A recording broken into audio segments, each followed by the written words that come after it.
What is going on, friends? Today, we are going to talk about the epic adventure we had at the Baja 1000, where RTR Vehicles Off-Road team, Ford Racing and Level Racing went down to Mexico with 4 Ford Raptors, had an epic experience, and very, very incredible results.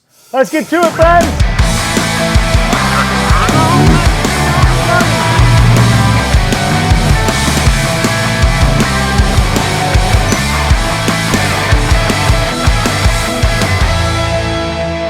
Since we're talking about Raptors today, I figure I would wear my brand new RTR Vehicles Raptor drop celebrating 15 years of the Ford Raptor. This will be available when our Black Friday sale opens November 27th. So mark your freaking calendars, friends. Get one of these sweet ass Raptor shirts. You know what I'm saying? You're either in or you're out. Don't be out. To the real goods. So, the Baja 1000. You know what the Baja 1000 is? If you don't, I'll tell you. It is one of the most challenging, grueling races on the planet. You know, you got things like Dakar. You got things like King of the Hammers. You got the freaking Baja 1000 up in the mix. The coveted 1,000-mile race down in Baja, Mexico. Ford Racing has been down there the last few years, and I've never gone because I, frankly, did not want to dedicate the time and commitment that it would take to perform at the level that, frankly, I deserve, or anyone deserves, to provide to Ford for an initiative like this. But this year, and after seeing Loren and him telling me, you got to do the Baja 1000, especially after me experiencing the Baja 500, where I blew the front corner off of Brocky, I was like, I got to go back because I got to redeem myself. And I fell in love with the beautiful people, the beautiful country, the terrain, and the challenge. So this year marked my first time attempting the Baja 1000. And it was a very special year because Ford had decided to go like they never have. 4 Raptors competing, celebrating 15 years of Raptor. Would you believe it's been 15 years since Ford has created this performance off-road vehicle segment? There's been many imitators, but nobody can hang with the Raptors in Baja. And in off-road, like overall performance and capability. I said it. Let's argue about it. Or not. You can just trust me. So the way that this went down is that Level Racing, Brad Lovell, Off-Road Hall of Famer, a friend of RTR, a competitor of RTR. He works very, very closely with Ford, as we do. He has been a big part of engineering their stock class racing program for a number of years now. And so he was tasked to lead this, what I'm going to go ahead and say, historical effort of the Baja 1000. So his role was to put together the ultimate team to go and campaign for Raptors and get them all to the finish line and hopefully grab a couple wins along the way. So he, along with the Huseman brothers, built a new F-150 Raptor with the 3.5 EcoBoost. So that brand new truck was to be campaigned. Then they were also campaigning the Raptor R, which is raced a couple years, as well as the Ranger Raptor, which debuted last year. And in addition to that, the Bronco Raptor that you saw myself and Bailey win Vegas to Reno in. So where does RTR fit into this? So Brad and Ford Racing tapped RTR today. We want you guys to come and be a part of this effort. We want you all to focus on the Bronco Raptor. And then we share chase duties, because this is a chase race, and I'll get back to that in a minute. But basically share chase duties. So it's basically this entire team coming together. There was close to 100 people there from Level Racing, Ford Racing, and RTR Off-Road. So I think we had 17 on our own, roughly, between media, mechanics, drivers. There's 6 drivers and co-drivers for each truck in general, right? 3 different stints. Master plan was bring the A-team and make magic. And so we were one collective, one Ford, if you will, made up of many different segments of off-road badasses. When I say that this is a chase race, some of you may not know what this means, but basically you have chase races and no chase races. So for instance, King of the Hammers, Vegas to Reno, the Mint, no chase race, which means you have to get to the pit to make any changes to your vehicle, any repairs, or you're doing it yourself with your co-driver in the field. Chase race means that you're allowed to have chase vehicles that can chase you around the race, and if you have any issues, they're allowed to get on race course and help you repair them. We had, our heavy chases, which were basically Super Duties, loaded up with massive equipment, everything we could need to repair a vehicle, box trucks, all the things that you could basically need to do anything.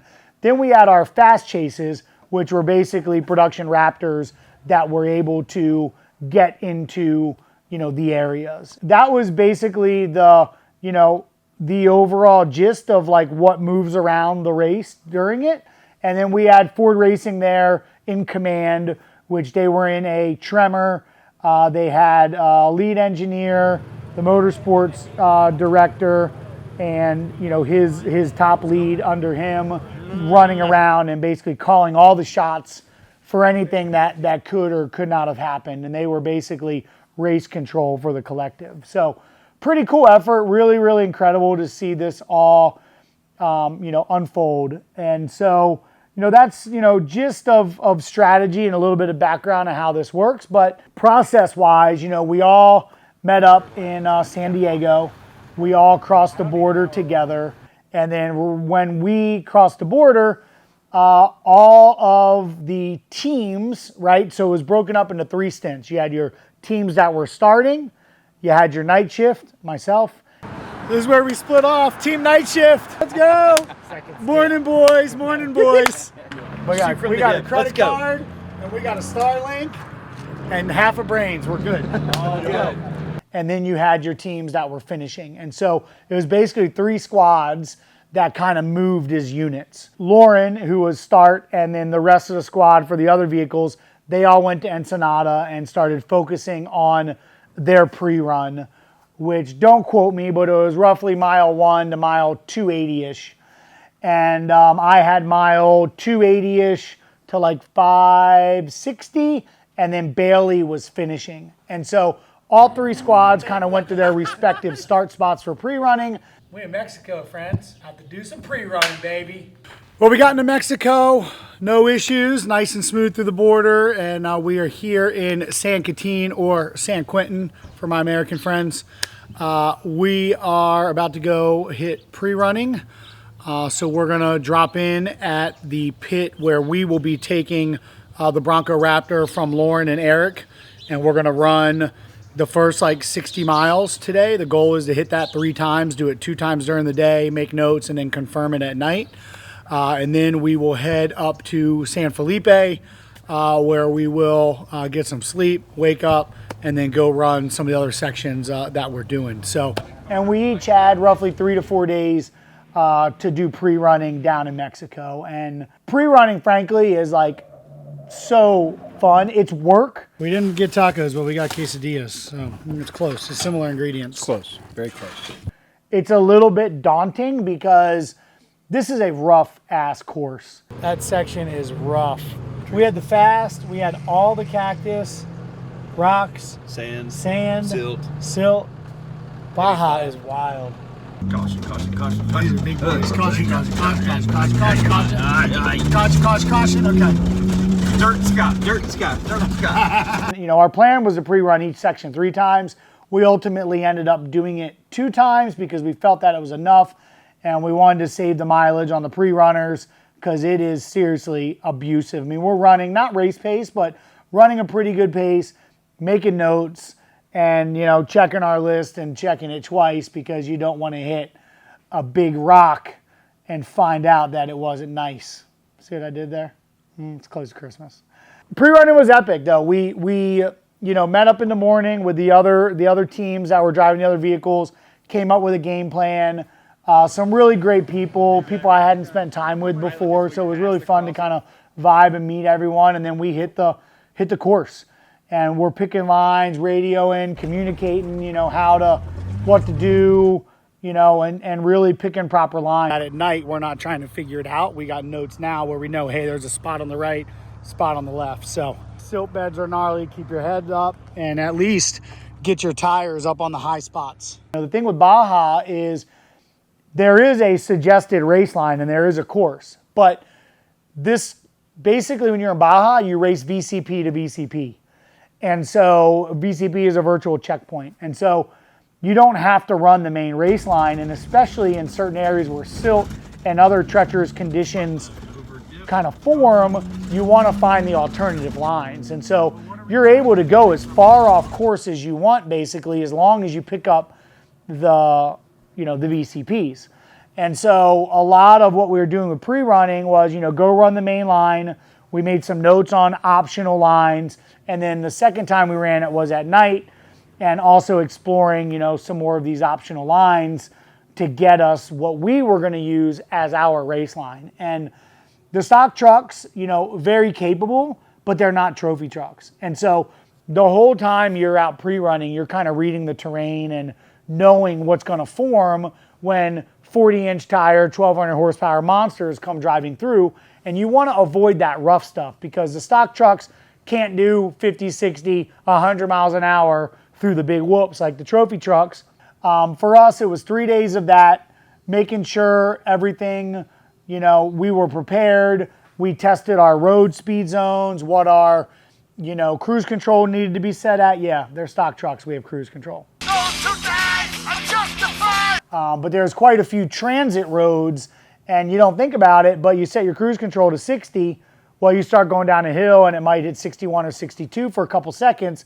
Well, going over the speed zone, each second you're over a speed zone is like 5 to 9 seconds of time they dock you. So the collective race, every element is important. And so that's what you're doing for pre-running. So we had a lot of fun. You know, we started in San Quintin, and then we ended up making our way down to San Felipe, where we spent a couple days, backtracked a bit, but most of our home base of pre-running was in San Felipe.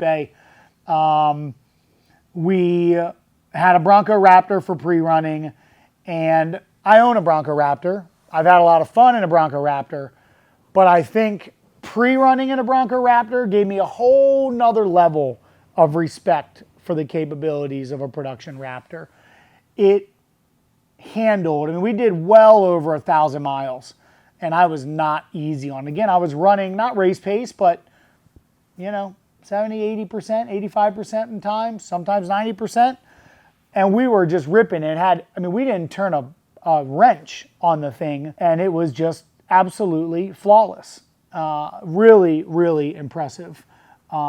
Which, frankly, the race truck is stock, but it has a little bit different weight distribution with the tires hanging off the back and stuff. So, putting it in those conditions and seeing what it can handle, I mean, it's what a freaking machine. Moving on from pre-running, you know, pre-running time was up, and we all went to a shakedown of the race truck. Yeah. What's up, bud? You look a little tired. I'm good. We're ready to go. You ready to go? Ready. Did I miss our team gear memo today? Did I? So good. First time seeing the hot rod. The hard work is done. Today is Baja Shakedown Day. So we're just going to probably put like 20 to 50 miles on this hot rod today between myself, Loren Bailey, comms checks, all the, you know, seating positions, just final checks before race day. And then we've got 2 days of chilling, which will be nice. My body will greatly appreciate that. So this is the first time that all the teams kind of connected.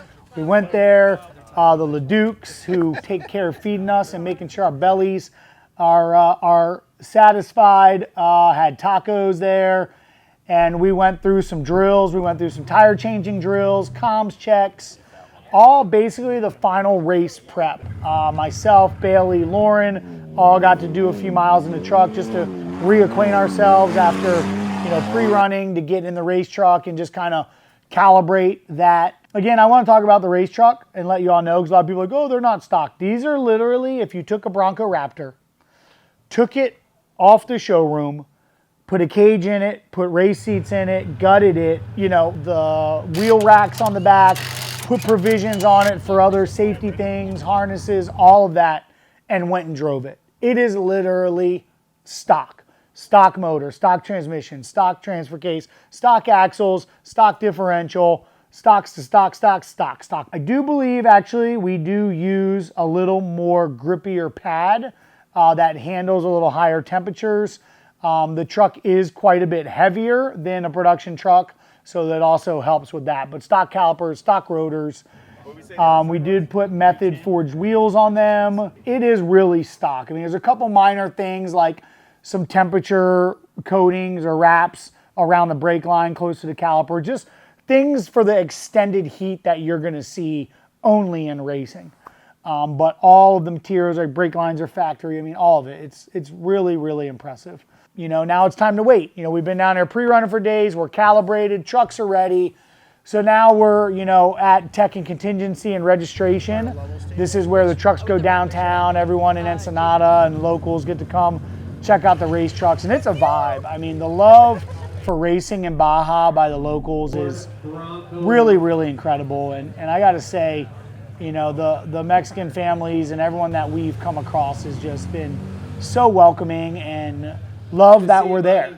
Obviously, you know, it is a great revenue for the country, but I think more than anything, you know, this Baja's been going on for, I think, 58 years, 58 I think it was this year. You know, it's become a part of their culture. I mean, a generation has grown up with multiple races like this a year. And now we're waiting for, you know, another day or two before it's race day. So. Come on. Are you doing it? No. But you said you can. Come on, man. Come on.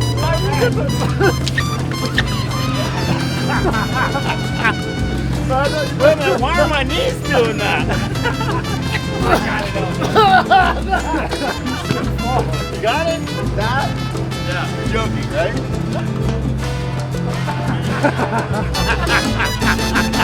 It was cool though. You know, I found there's a great soft tissue guy down there that has some really great massage work. We had one big final meeting on Thursday morning before everybody kind of departed for their next stop before the race. And that was just Ford Racing held a really great meeting, just talking about their gratitude for all of everybody's effort, which is always really cool to hear. You know, this is so much bigger than me or so much bigger than us to be a part of something like this. That night we had a team dinner, and then Jeremy and I headed to San Quintin.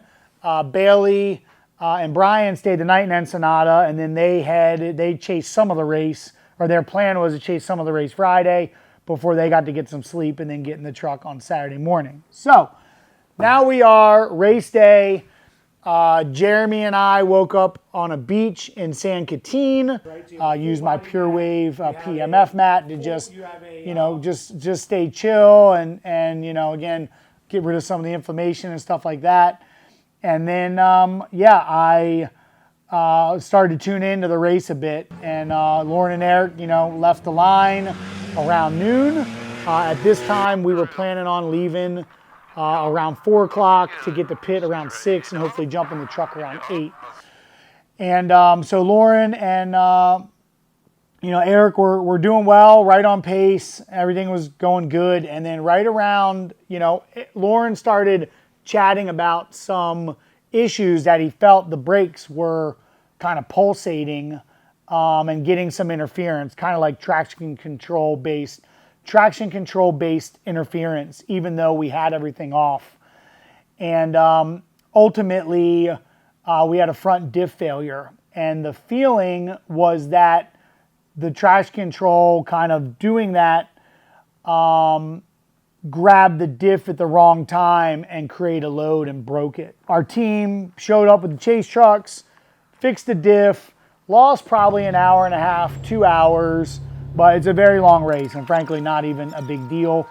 In our class, we were racing the Ranger Raptor, and then there was a Chevy in the mid-class.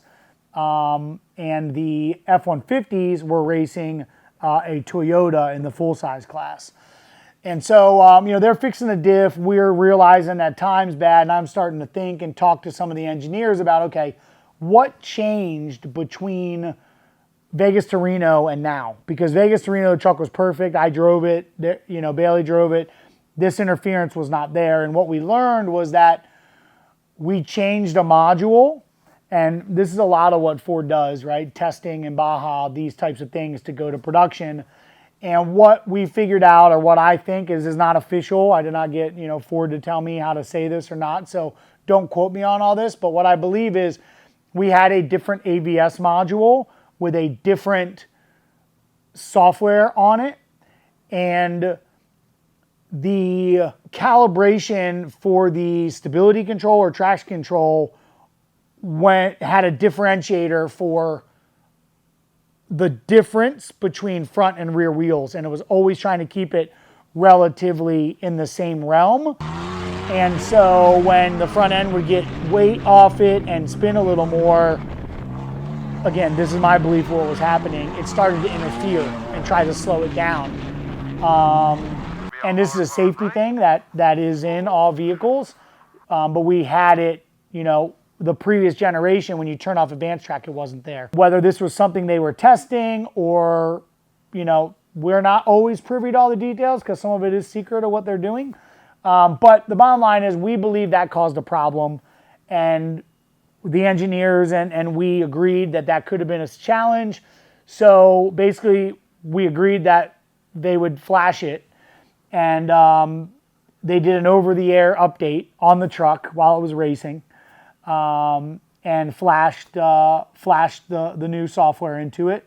It may have had to been stopped, but it happened during the race prior to me getting in the truck. Needless to say, Loren was a little bit driving on a back foot because, he broke a diff, within 100 miles, and he really didn't know all the back end stuff we were working on, so he was driving a bit lighter.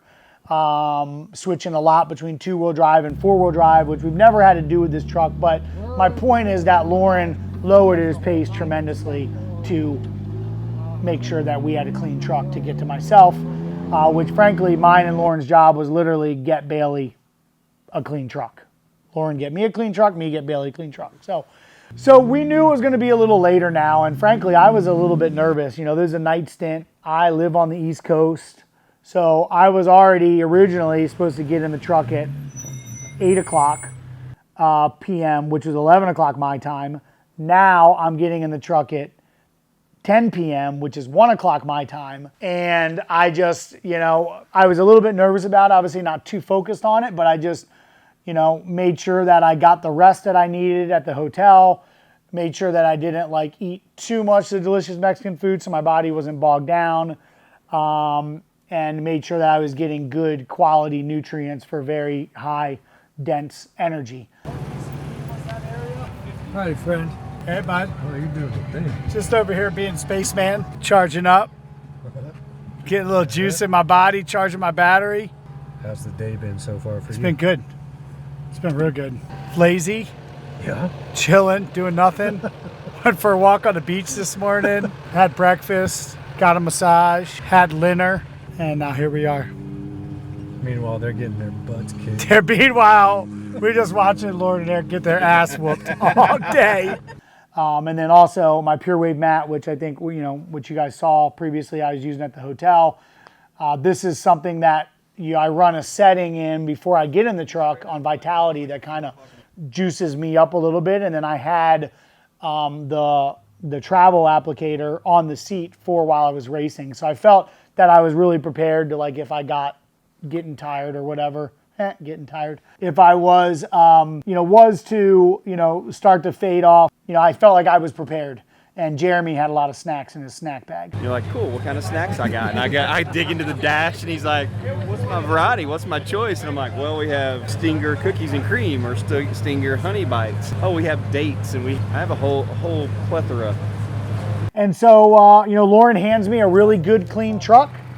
ABS is flashed. I go and do some braking movements like as I'm transiting the next thing, and it felt like everything was good, no interference. I felt like I had the truck I had at Vegas to Reno. And Jeremy and I started our stint out with a 20-ish mile on the road at 60 mile an hour speed zone. Kind of like, go, let's get racing. And then we're on the road. But then we hit the trail, and my section started out with a really fast, fun, flowy section, which was kind of like a tease because the majority of my section was super brutal.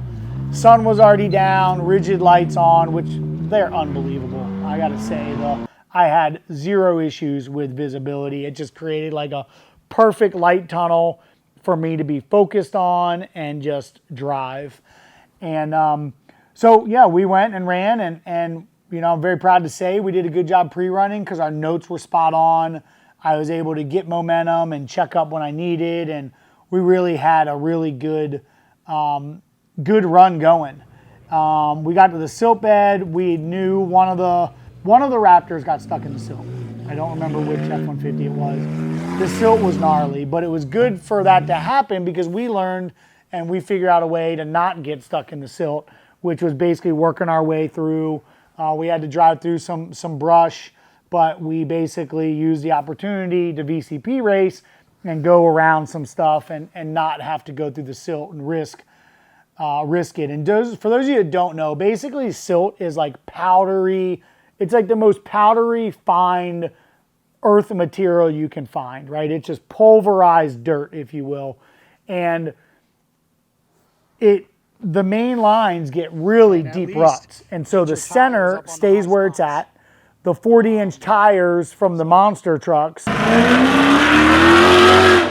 know, rear-wheel drive, all-wheel drive, just spinning tires to it, dig these massive ruts, and then you belly out on it because you can't carry momentum. Like, you're like driving in like quicksand almost. And so you don't have great traction, you lose momentum in it, and then you can very easily belly out. And it won't even look like it. Like, you'll be driving through it, and then all of a sudden you're just in a rut, turtled, you know? Straight over, stay right, stay right, stay right, stay right. So it's best to avoid it the best that you can unless you know exactly what the line is. And because we pre-ran 4 days before, you don't know. So it's a crapshoot. Frankly, you know, our run was pretty much as expected. I think someone told me I knocked like 30 to 40 minutes off a couple of my sections compared to my pre-run time. I haven't seen that exact data, but I know that we were gaining on the lead, which was frankly our teammate, the F-150 Raptor. But we were doing really good, and we had, I think, the cleanest stint out of the team. Obviously, Loren had an issue, but we just did what we had to do, and it felt really good. You know, we had a really long, like 60, 70 mile highway thing, which was a cool opportunity to kind of reset, get some snacks. I had, you know, Jeremy connected his phone to the intercom on the Bluetooth. Connected. What do you got? I mean, I got Apple Music, so what do you got? Okay, I'm fine with that. Little Rage? Oh, yeah, okay. Okay. Okay, I didn't realize you had a list going, bud. Oh, yeah. Oh, yeah, okay, I'll just shut up over here. And we were jamming, we were going down the highway, just getting it pumped up.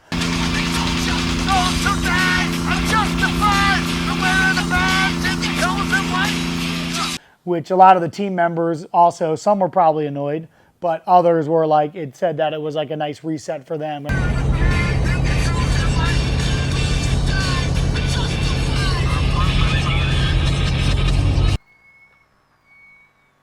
bud. Thank you!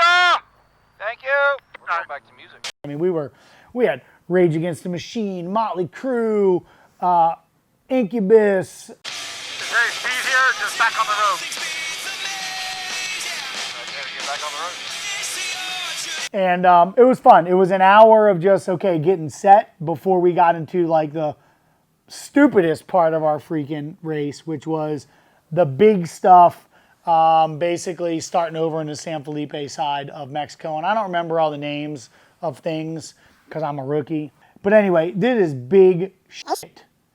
I mean, it's like you're driving, right? And it's like sky, ground, sky, ground, sky, ground. You know, it's just like woo, woo, big stuff. And then we got into like a little bit of a fast flowy section that we pre-ran a few times, which was cool. And I was just really mindful of saving the truck. So I wasn't over pushing. I mean, frankly, I was probably driving at like 75% on average, 70% on average. Again, to keep the truck clean, and there's just way too big of stuff out there. And like one misjudgment on a whoop, you know, or a little G out, and you can blow the front end off these things. And so, and not just these things, any things, you know, it's big, big stuff. And so I kept asking Jeremy towards the end, you know, now the sun's coming up, and, you know, we drove all night, and I'm starting to feel it. And Jeremy was getting a little bit slow on his notes calling, and I could just tell we were both pretty fatigued. And I kept being like, how close are we? And he kept being like, oh, you know, just a little way. And then all of a sudden, we're at the freaking pit to give Bailey her truck. L1, and we're getting out. We're what? We're getting out. This is BFG Pit 4. I wasn't going to tell you sooner. You made me get out. Good job, bud. He's like, I didn't tell you, which I think was pretty cool of him, because when you know, it also could make it seem longer. So, but anyway, we show up at the scheduled pit stop to give Bailey the truck. Truck is 100%. Everything is looking good. The rain has held out up to this point, which I was very grateful for. And, you know, I get out and I'm just like celebrating in my head, because I know Bailey is cool, calm, and collected, and she's just got to get to the finish. And we are massive time ahead of our two competitor trucks. And, yeah, so Bailey gets in the truck, help her get strapped in, and her and Brian, her husband, her co-driver, are off to the races. So, you know, we're kind of powwowing. Me and Loren get to chat and talk about our experience a little bit. And we realized that somebody left the key on the Raptor, and the Starlink and the radio killed the battery. So Lewis from Larry Chen's team had a Type S jump starter for us. Somebody left the key on. I'm not going to mention any names. What do we got here? What do we got here? There you go. Oh, my peeps at Type S coming in. Fired up. Start vehicle. Oh, yeah, baby. And no, it wasn't an Optima battery, just so you guys know. Got us going again. So thank you, Chen Photography Team, for helping your boys out. Shout out Type S for being there in Baja for us. We love you guys. So now there was one thing on our freaking mind. Get tacos. Valley T stat. Tacos. Valley T tacos. I told you, bud, if you were a good co-driver, I would take you to get tacos. Immediately after. Can you believe we've been here for 10 days and we've not been here yet? Bailey's out ripping. Squad's eating tacos. They're open 24 hours during races, and seriously, not a joke, the best tacos I've ever had in my life. Why? I don't know. Maybe it's the crisp, the way they cook the meat, the way they make the tortillas, the salsa. My mouth's watering right now thinking about it. So we're there getting Valley T tacos, and we got, you know, the team there, Ford engineers there, Kristen's there with her freaking laptop eating tacos, watching live data on the trucks. We all got the race trucks and stuff up, and I walk over to the truck, and Loren says, "You're not gonna believe this." And I was like, "What?" He's like, "Bailey's on her side." Towards me, towards me, towards me, towards me.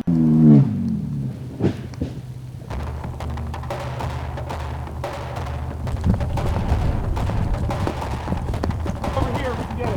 Nick, bring it over here. All right.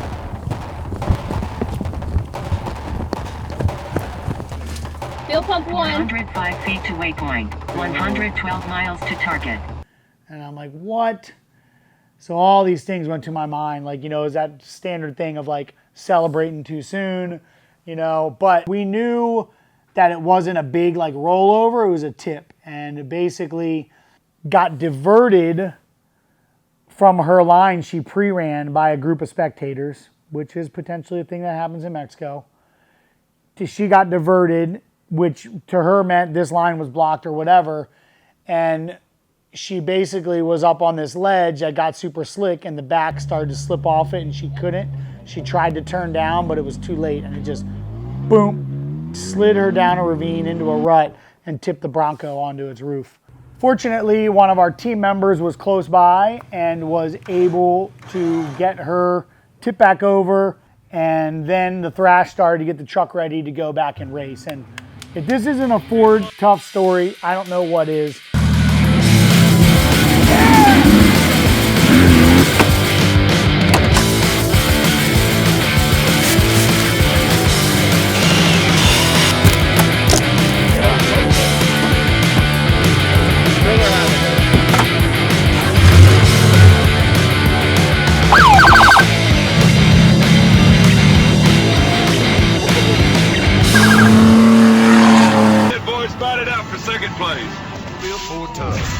And sent her off. Now, it just started sprinkling as they were leaving. No windshield, sprinkling.